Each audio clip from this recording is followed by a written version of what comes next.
Hey everyone, welcome to another video. Now this one's going to be all about drafting. Now because drafting is this beautiful art form, it's incredibly complex, in-depth, just an amazing part of the game of League of Legends. In order for me to do it justice, I need to go into a lot of detail. So this video will be very complicated and I've got the timestamps in the description below. There will be content within this video for people of all levels of play, whether you're an amateur coach or an amateur player, all the way through to professional levels, maybe even just you're a Clash player or Clash coach, whatever it is, there'll be things in here to help all of you. And just a little caveat before we get into it, this is all just my opinion, given my experiences that I was a head coach, a pro player, and just a high elo player. Again, I may be wrong on some things, I may be right with other things. Feel free to disagree with me with a few points in the comments, and we can have an in-depth discussion about it. So where we're going to start, we're going to start with flex picks.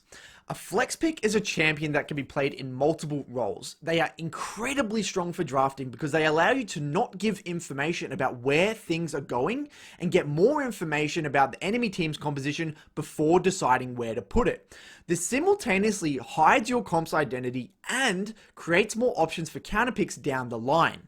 Now, as a head coach or a team together, having that team discussion, if there is any way to learn more flex picks, spend the time to learn them.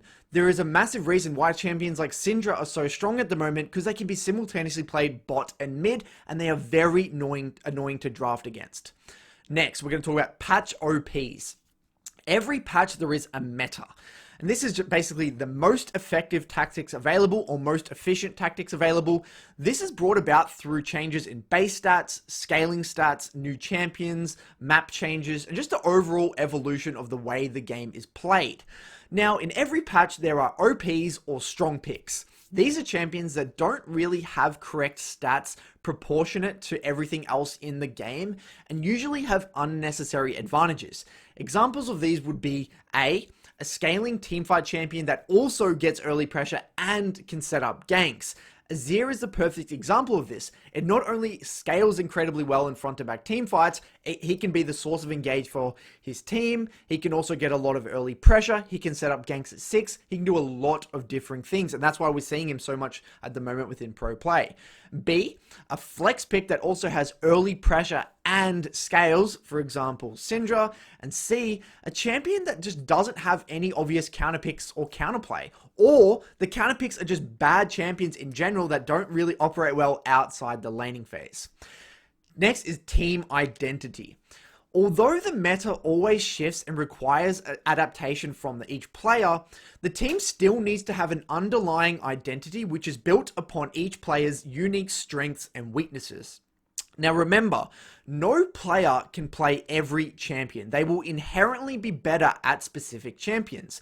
Don't get caught up and become a meta slave. Let's take a few examples.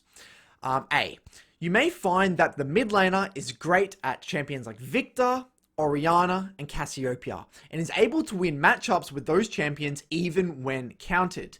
You may also find that your top laner is a carry-oriented player who excels on Camille, Jax, and Kled. And if given a solid counter pick, if they can have a really good spot to pick Jax, they can just take over a game.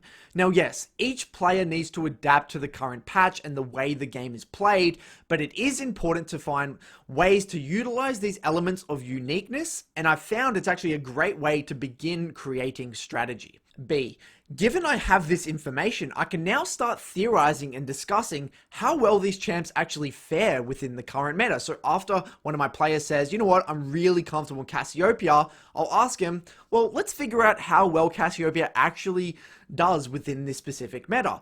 And then we'll start talking about, what are we actually going to sacrifice by picking this champion? Maybe it's a very assassin-esque meta and we're not going to have as much burst damage, but we're going to have more sustained damage.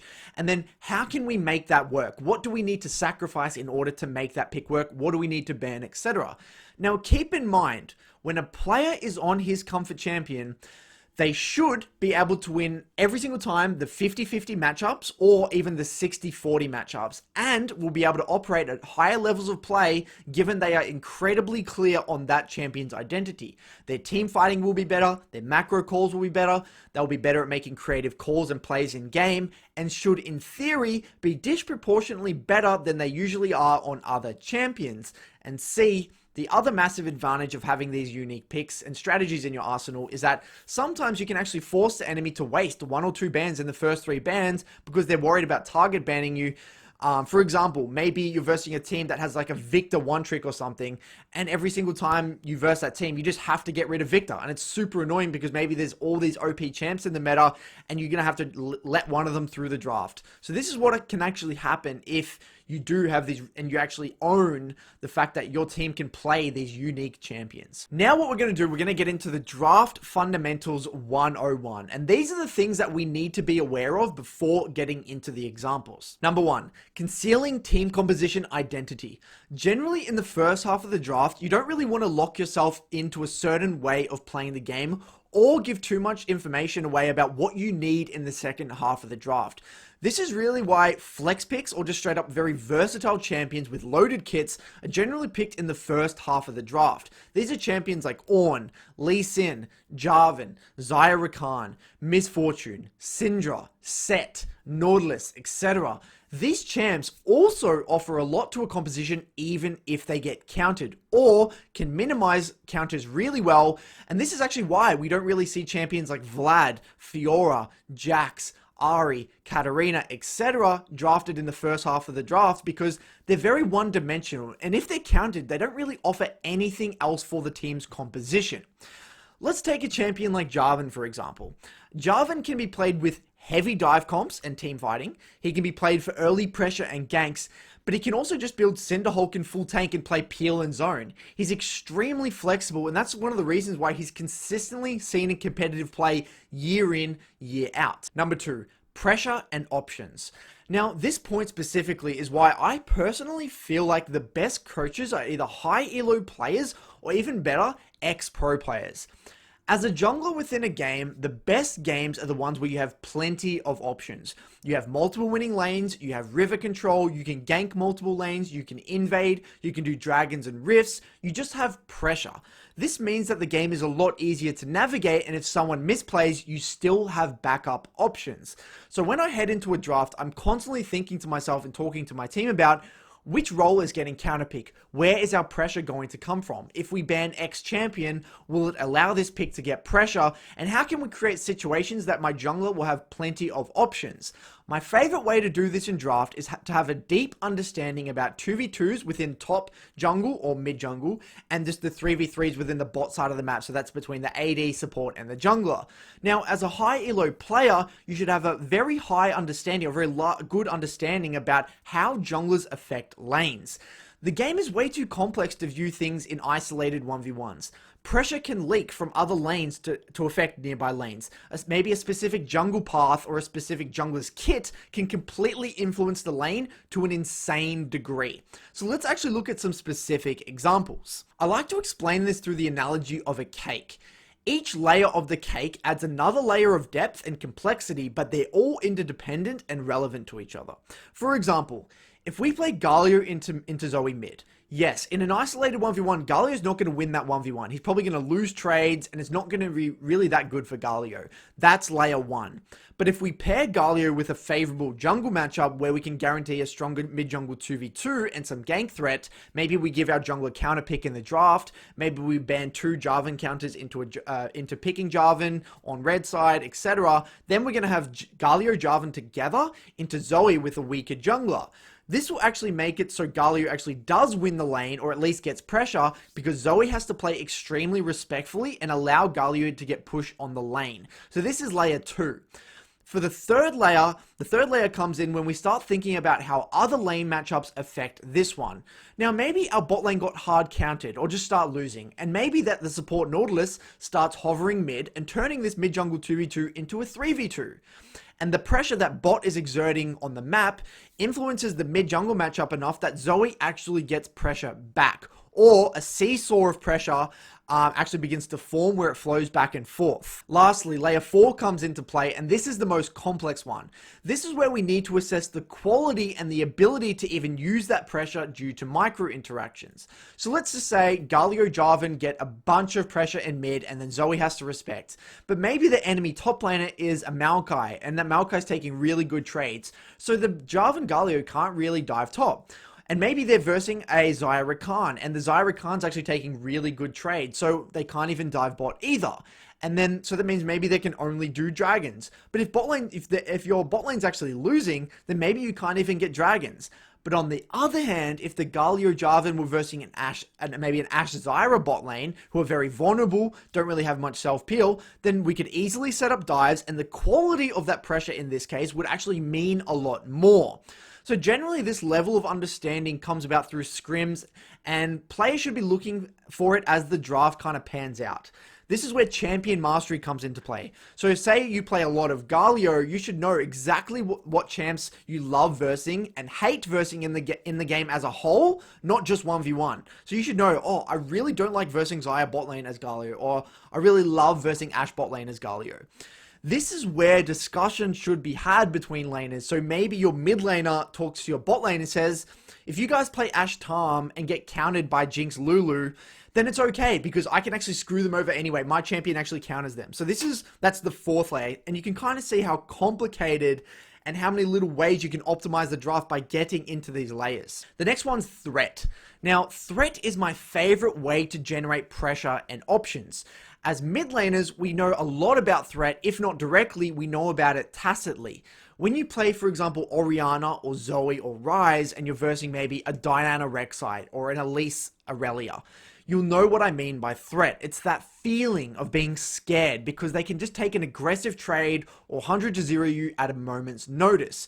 But how exactly can we generate threat and use it to our advantage? Number one, we can generate threat by understanding the weaknesses of champions and micro interactions. For example, Yasuo is a champion that needs to be able to trade aggressively to win trades. So if we pick a jungler that can gank mid really well and has a lot of river control and isn't really reliant on skill shots, then Yasuo is going to be less inclined to trade aggressively, which means he'll be giving pressure over to the enemy mid laner, and then he's going to be very, very threatened in that laning phase. Another example, Orianna mid doesn't deal well with hard engage. So if we can somehow get our jungle Zac a really good jungle matchup and allow Zac to get to level 6, then Orianna will have to actually give pressure in a time that she wouldn't have otherwise if maybe she was versing a Nidalee or a Graves or a Kindred. These micro interactions can be as small as Tarm countering Zoe Bubble, or as big as Azir into a full linear engage composition. All of these micro interactions and small champ weaknesses can completely change the level of threat a laner feels. 2. CC is a key element towards generating threat. This is why you generally see champs like Ryze paired with champs that can follow up on his root, or Zoe paired with junglers that can follow up on her bubble.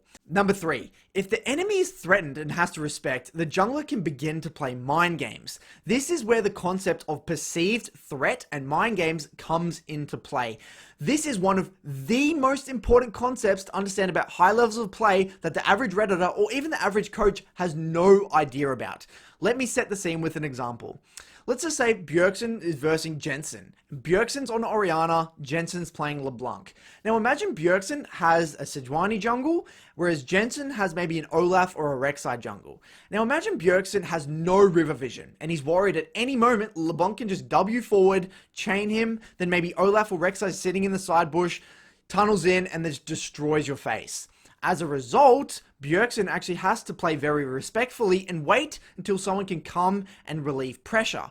But now that Jensen knows that Bjergsen's actually really scared and has no knowledge, and he knows that Bjergsen has no knowledge of Rek'Sai's location, he can actually feint pressure and pretend Rek'Sai's there to back him up and position aggressively as if he is there in the area. But little does Bjerg know that Rek'Sai is actually lane ganking bot. So Rek'Sai is literally exerting so much pressure on the map that he's literally in 2 places at once. Like, how OP is that? This is one of the most important concepts of League of Legends that no one understands, and unless you are a pro player or have played at the highest level of play, you don't know what that feels like. But this is massive, because then, if Rek'Sai's off vision and doesn't show anywhere, as long as he doesn't show, he'll be exerting what we call perceived threat everywhere on the map, as long as he doesn't show on the map. So Bjergsen will have to play scared, bot will have to play scared, everyone's played scared because they just don't know where he is. And the laners that have the Rek'Sai can play as if the jungler's there to, again, pretend that their jungler's there ready to back them up. So this is a very important concept to understand. The next concept is balancing or complementing champion identities. Similar to how LS referred to champion colors, very simply put, champions thrive when certain conditions are met. Maybe it's the amount of frontline they require, the pace of the game, the way fights play out, the way the lane actually plays out, where on the map they want to fight. All of these details matter. Now let's take Orianna for example. Orianna thrives with frontline. She thrives against low engage. She loves a slower paced game with very little river skirmishes in the early game. She also loves it when the enemy is lower range, has to come to her rather than walk into them. She also wants to play fights front to back. Now, for example, if you paired Orianna with a comp like Elise or Renekton, where they want early river fights, they want to dive top, etc., and maybe they're versing a Victor Sejuani, she's so confused because she gets outscaled by Victor Sejuani in team fights, so she actually has to take cleanse, so she actually loses pressure in lane because she doesn't take TP. She can't back up Elise Renekton for early dives, and she just gets outranged in mid game. So she's forced to run with Renekton and Elise in these fights and dive the backline, which is not what Orianna wants at all. And this is one of the biggest draft problems I actually see this falls within this category. This is when I see champions that are drafted that are directly opposed to each other from a macro standpoint. An obvious example of this would be drafting a splitting champion like Fiora or Jax, but drafting a comp that revolves around team fighting where one champion's kit or itemization is directly for splitting, yet the others need to win team fights. This creates suboptimal situations and eventually leads to one or multiple champs having to compensate and just makes the game harder.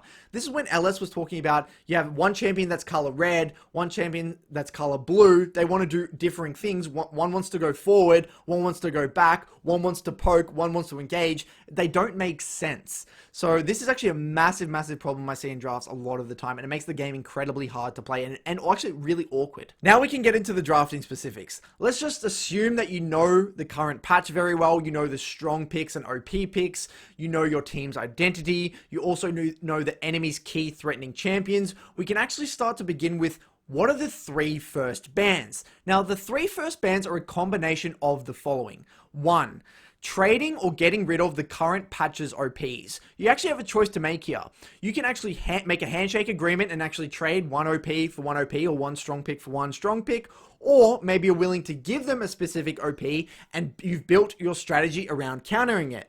A lot of the time, I don't really recommend doing this because a lot of the OPs are flex picks, and dealing with flex picks are an absolute nightmare. Number 2, reacting or forcing enemy team bans. Now, a really simple way to do this is you can make it really obvious that you want a specific champion and you actually force them to ban it. Maybe you really want Syndra, so you ban 2 counters to Syndra and then like, oh wait, and then the enemy team's gonna be thinking, oh wait, they really want Syndra, we need to ban it. This can be a really good way to actually force them to waste the ban, which actually opens up other OPs or leaves other champions up that you actually really wanted. So either way, it's actually a win-win. And I'm going to go over an example of how I did this within the 2018 Grand Final, this specific strategy. And this is my personal favorite way to draft. Number 3, getting rid of enemy power picks. Maybe you're versing Victor one trick and you really need to get rid of Victor. And number 4, banning for your first rotation picks, your unique strategy. Maybe in your first rotation, you really want Azir. So you ban champions that do really well into Azir. Maybe some hard engaged champions. Maybe it's like something like Syndra or Veigar. But you don't really want to make it too obvious because you don't want them to ban it. But this is generally the most common way of banning, if not banning for the OPs. Now for first pick, blue side. The first pick on blue side ideally is a pick that is a flex or something that is very versatile and strong that can be picked in a wide variety of situations, or a unique pick that was calculated based off knowledge of the enemy's champion pool weaknesses and part of your own strategy. Ideally, with first picks, your intention is to force the enemy into picking something specific. Most teams can actually predict the enemy's first rotation given your first pick, whereas the first rotation on red side is very similar to the first pick on blue side. Generally want to be picking 2 champs that aren't really giving too much away about your comp's identity, with champs that are either flexes or very versatile, strong champions with very loaded kits, or again, a very unique curveball based off of knowledge of the enemy champion, the enemy's champ pools, and a very specific strategy that's trying to bait out a certain pick. Now, in the second rotation, you have a little bit more information at this point, and you should start to think about 2v2s, 3v3s, micro interactions between champions, who's going to get pressure, Where's your pressure actually going to come from? And what's the identity of the comp starting to look like? So what we're actually going to do now, I'm going to go through an example of me drafting in the grand final in 2018. So this is actually me in the 2018 Split 2 grand final. The winner of this actually went to Worlds. As you can see, there's probably a few familiar names here. You got Ryoma, which is the mid laner for 100 Thieves. We've got Destiny, the support for Origin. We've got Triple, FlyQuest Academy mid, King, C9 Academy, AD carry, Shurnfire, Liquid jungler, or Liquid Academy jungler. And yeah, just a lot of solid players.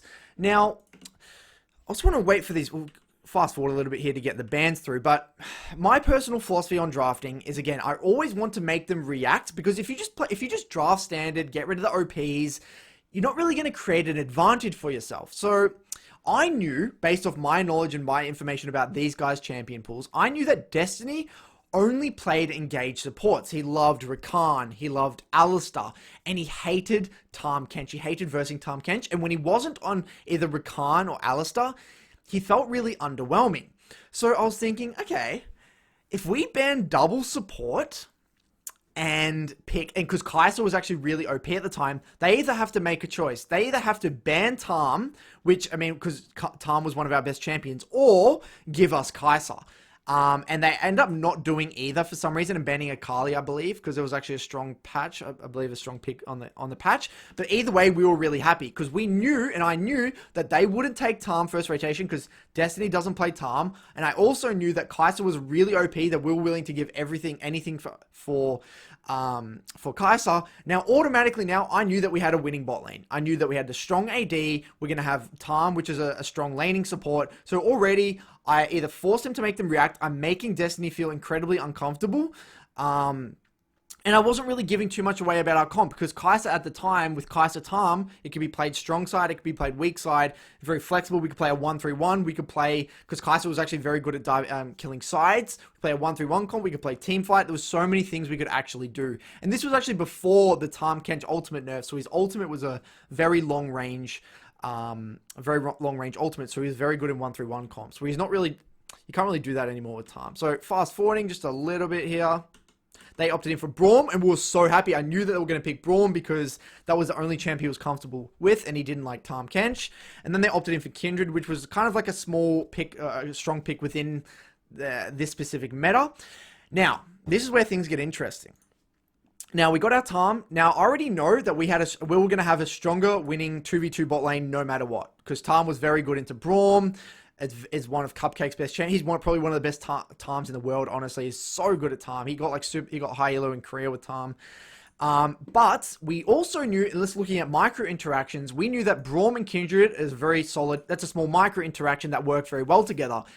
The thing with Kindred that I don't like is that it gives a bit away. He's a very one-dimensional champion. He has no engage, can get kited very easily, and doesn't really have very good early game pressure. So I'm not a massive fan of Kindred in terms of a very versatile pick, but Braum, on the other hand, can be quite versatile, can be played in a lot of differing ways. Then here, for example, we knew that Gragas is not good into Braum. We knew that. Gragas is not good into Braum, but remember talking, guys, sometimes you have to make sacrifices. We didn't want to blind pick our top or mid laner too early on. We want to hide those picks later on, because they will determine the identity of our composition. All we wanted to do was pick a very solid comfort champion that can be played a lot of differing ways. Gragas can be played aggressive and can be the sole engage for a team. He can play self-peel and defensive. So at the moment, these three champions, look how flexible. We have winning bot lane, which can play 1-3-1, can play pick, can play a lot of these different styles. We also have a jungler that can act as a engage, because Tahm doesn't really have much engage, and a lot of engage champions were off the board, so we knew we needed some form of engage. But more importantly, it's so versatile. It can be played in so many different ways, and is actually quite good into Kindred, because you can knock people out of the ultimate.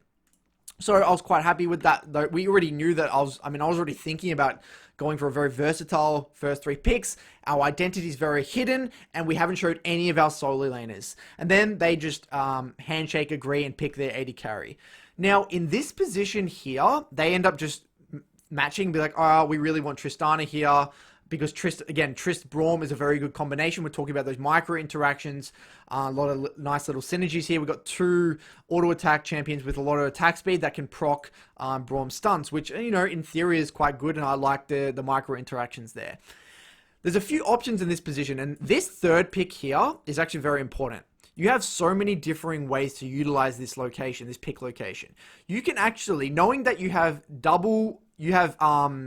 pick into bands, into pick out of the bands, they could have actually picked a mid laner here that synergized very well with Kindred, and then banned 2 counters to it down here. They could have actually just banned 2 counters to it. Or they can conceal everything, again, very similar to what we're doing, hiding the identity of our composition and drop them to 4-5. So there's a lot of different ways to use it. It really depends what you value.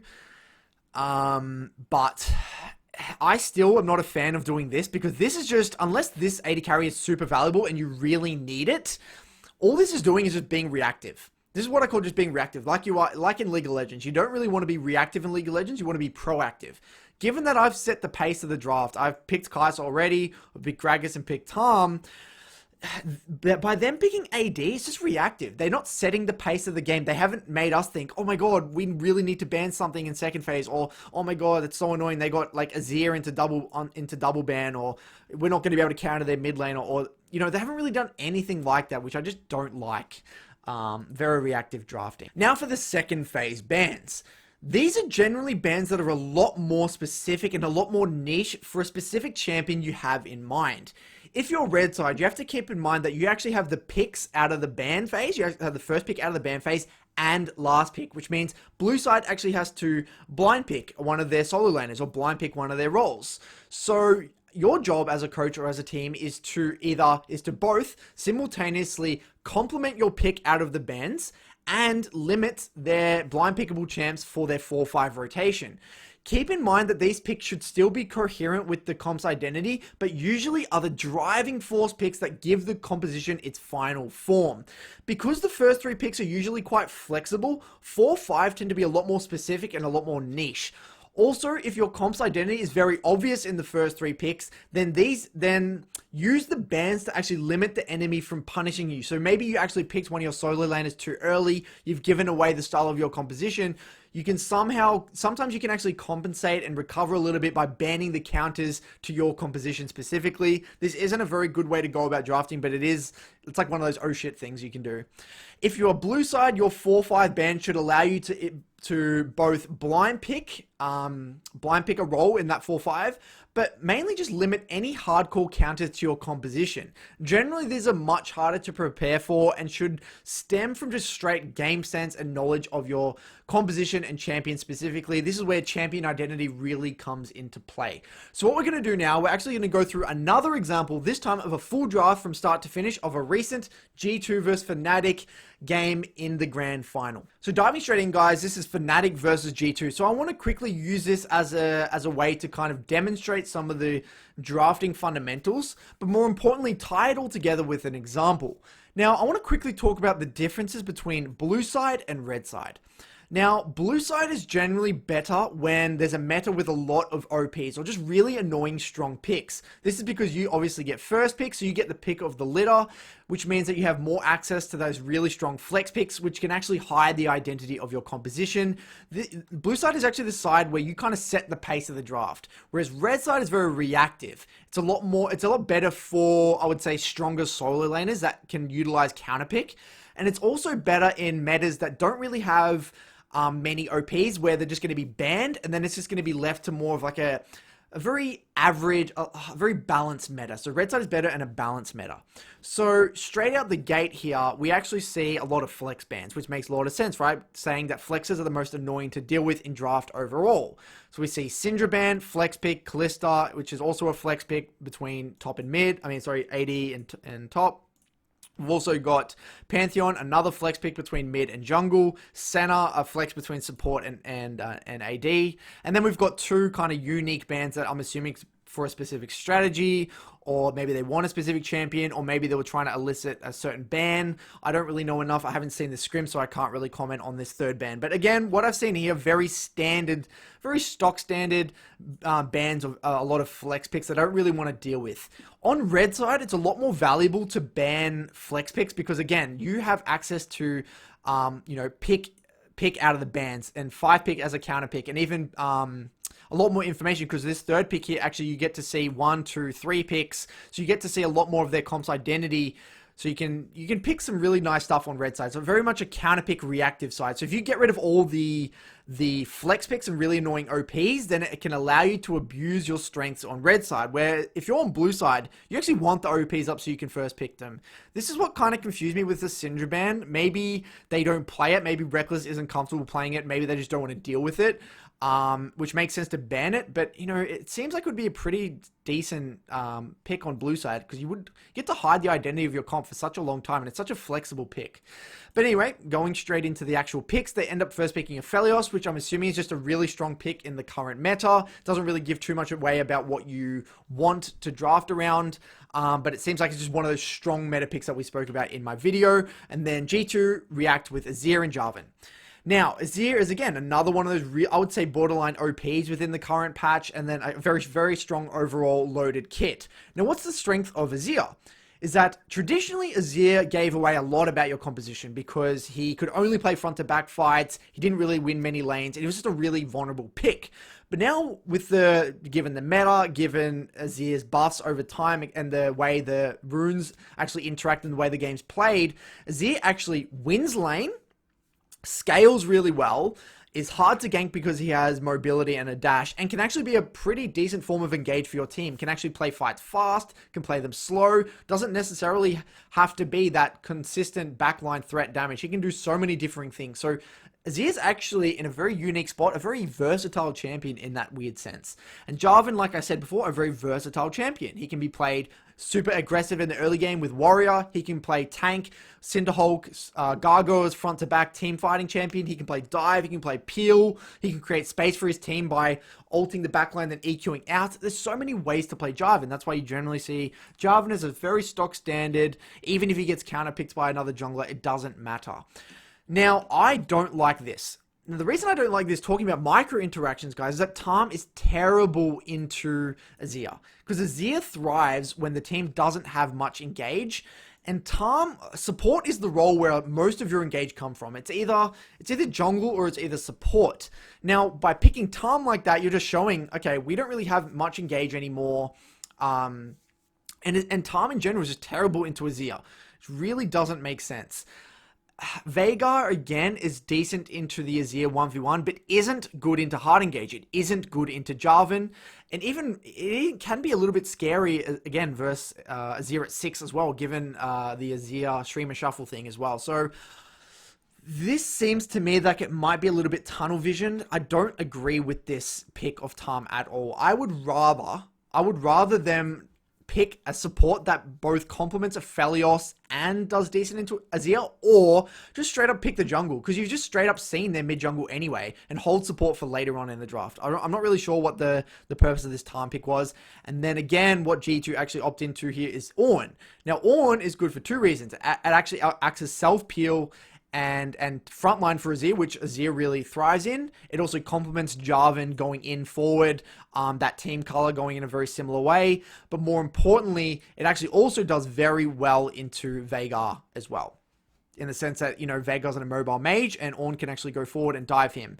But there's such an interesting thing is that, again, Azir, this comp can be played so many different ways. Ornn, Jarvan can play peel. Yes, it's not maybe as optimal as some other champions, but they can also just all go forward. This is a really, really great, solid first 3 picks. It's just flexible, doesn't give too much away about your composition, and it's just really nice. Now, you know what I spoke about before in the Chiefs versus Direwolves VOD? Notice how they didn't just handshake. I love this so much. They didn't just agree. They've picked AD and support, and rather than agreeing to pick your AD or support here, they've actually set the pace. They've actually shifted. Rather than being reactive, they've actually set the pace of the draft and saying, you know what? We're not going to show you anything. We're not going to react to your picks. We're just going to play our strong picks. Now, what this sends a message to Fnatic, they're like, Oh shit, they've actually just straight up picked their top laner. They can pick Ornn into double ban to make Ornn a really great pick, or they can actually hold their AD carry and support, get more information about what their comp's identity is in 4 and 5, and pick a differing AD and support later in the draft. And because these picks are so versatile, they don't even know what to ban. What do you ban? There's so many different AD carry and supports that you can play. You can play Xayah Rakan down here that works really well. You can play, like they play Cog Lulu. You can play, what else can you play into Tarm? You can even play like an Ezreal. You can play anything basically. You can play a Jinx. You can play a lot of things into that duo. Now, heading into the second ban phase here, guys, let's see what G2 end up banning first. End up banning Gragas. Now, Gragas is a good ban because what do we know about this comp? We know that they significantly lack engage. And so you've got no engage through time. You've got a little bit of frontline, but they have no engage. So this comp needs extra self-peel or the option to have engage. They need something to be, because otherwise having no engage into Azir is going to be an absolute nightmare. So this ban makes a lot of sense to me. The other thing that I like about this ban is that Gragas is specifically very good into Azir. Now, Azir can deal with linear engage, but can't really deal with chaotic engage. Chaotic engage is things like Nocturne ultimates, I would say. Ornn ultimate's quite linear, but still very chaotic in a weird sense.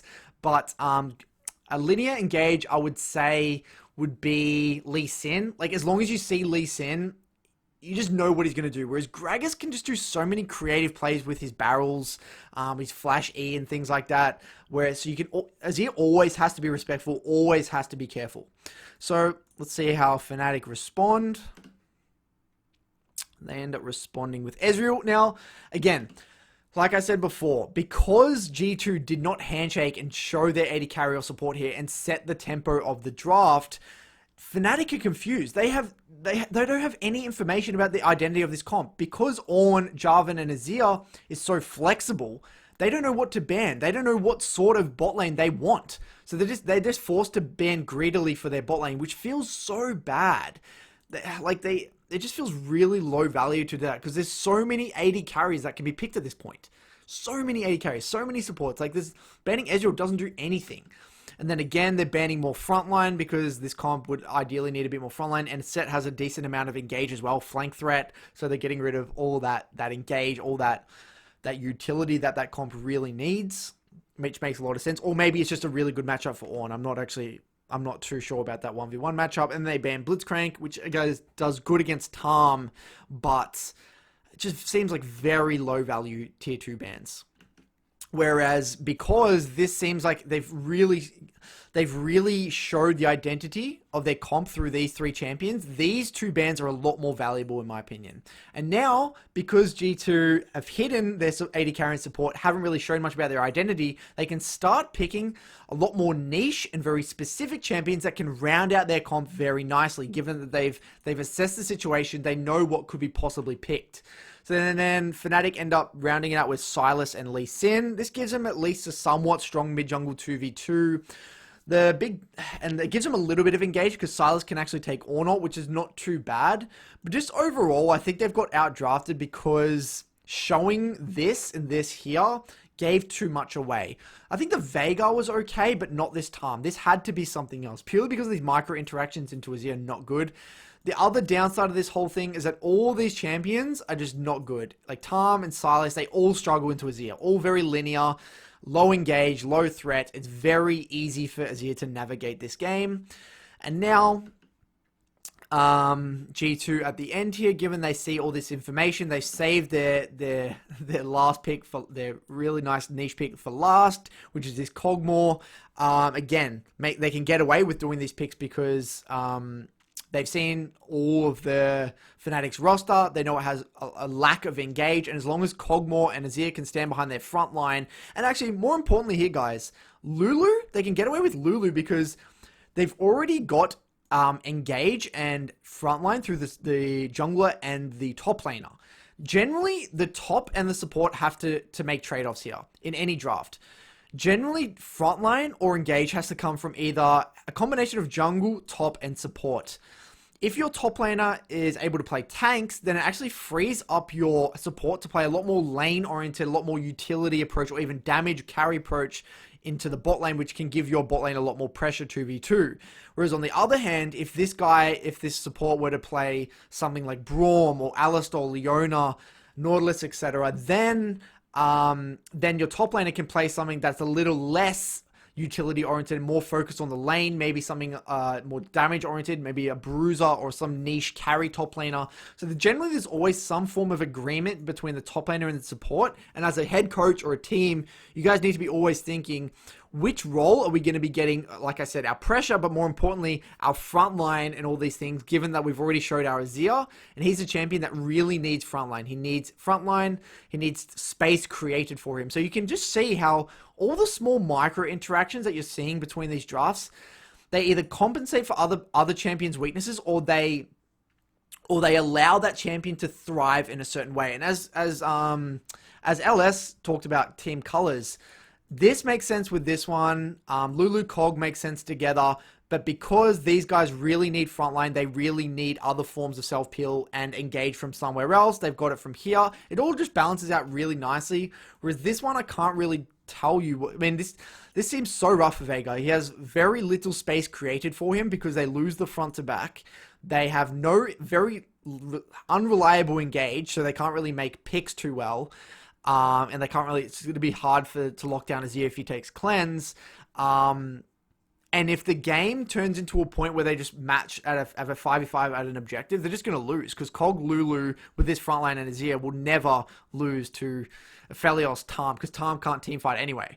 Tarm's a pick champion. He's a 1-3-1 champion. He doesn't really excel in front-to-back team fights, which doesn't really make sense with Veigar as well.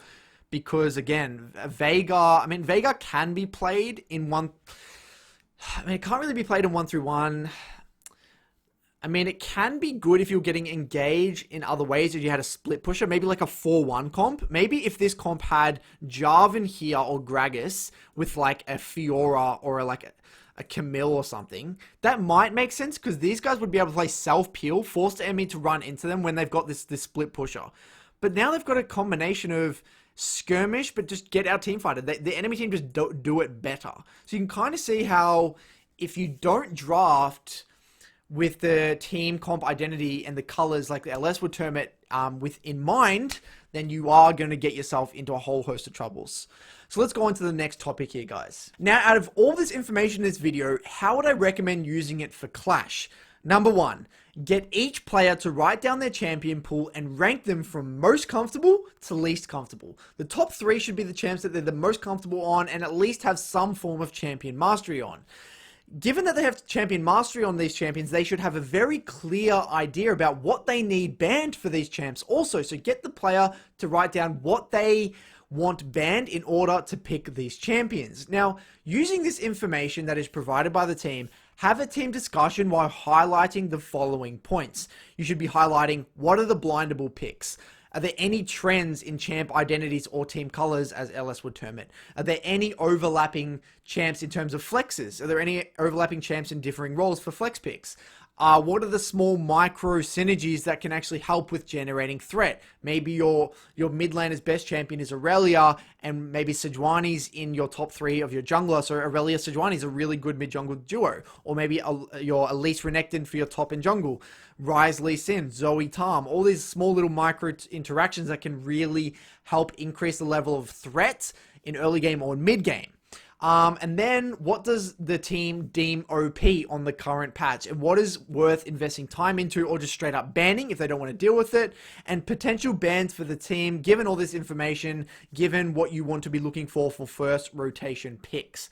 This information should allow you to have a solid direction heading into drafts and allow people to know what they need banned. So when you ask them, what do you need banned, man? They shouldn't panic. They should have the list there. They know what the best bans are for those champions. Number 2, don't fall victim to just picking what is meta.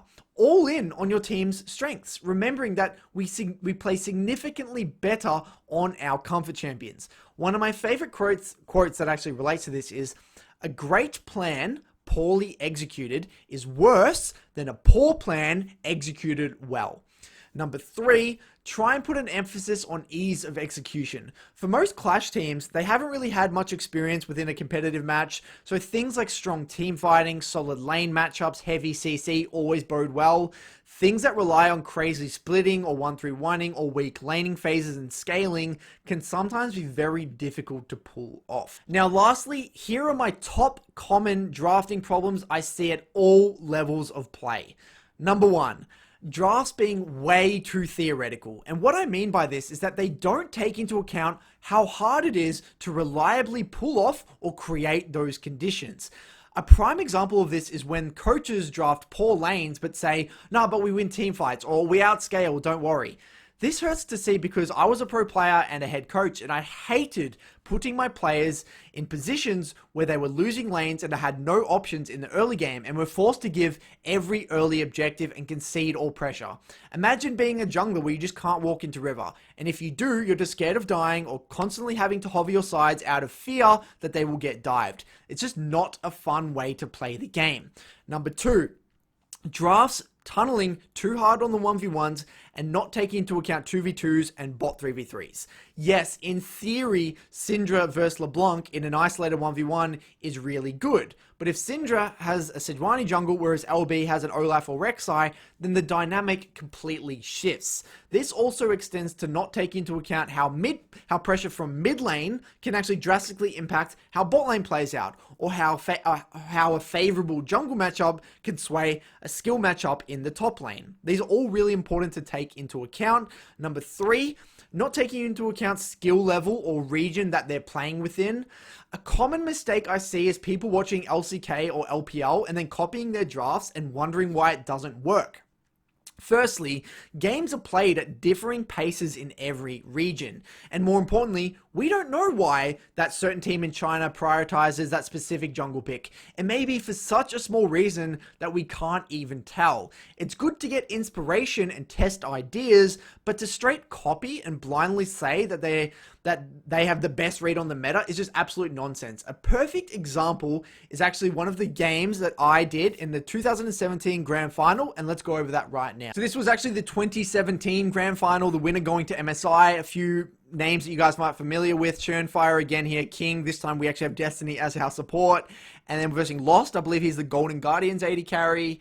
Who else we got here? And that's pretty much it, the people. You know, Fantix, he was an assistant code for 100 Thieves for a little bit. You may not have heard of him. But anyway, my example, the point I'm trying to get across here is that we actually picked Ivan. Now, Ivan at the time was not a common pick. So anyone watching this VOD may be thinking, oh my god, they picked Ivan? Ivan must be a good champion if they're picking it in the Grand Final.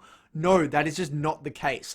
We literally had this very unique strategy that we were only playing for game 1 of this series. We had a very unique strategy in mind, and literally look what happened. The strategy literally revolved around invading level 1, walking in like this as a team, getting deep vision on the blue, and then forcing the enemy jungle to do a vertical jungle path.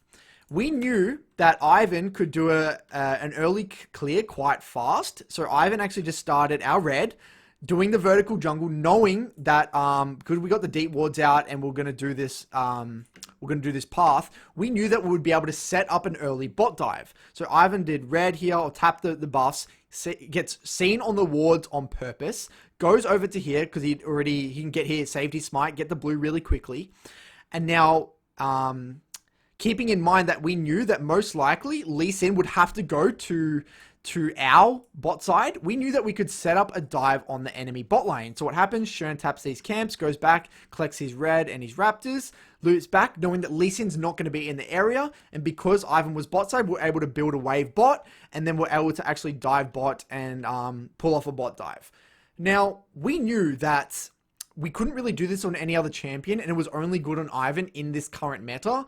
And now, some of you may watching this VOD at the time watching, oh, we should try out Ivan. This is a perfect example. We thought Ivan was actually a bad champion, but for this specific strategy, it was really good. And if you didn't understand this, now you may try it in scrims, you may start losing or may start winning, and then blame it on the player. But no, it's just the champ is just maybe just not that good if you're not doing this specific thing. So when you're watching LPL, when you're watching another region, don't just blindly assume that that pick is really good because they're playing it. they may be doing it for some weird specific reason that you have no idea about. All right, guys? So that's what I really wanted to highlight here. And number 4, players in the draft aren't willing to make sacrifices and play an unfavorable matchup for the sake of the draft.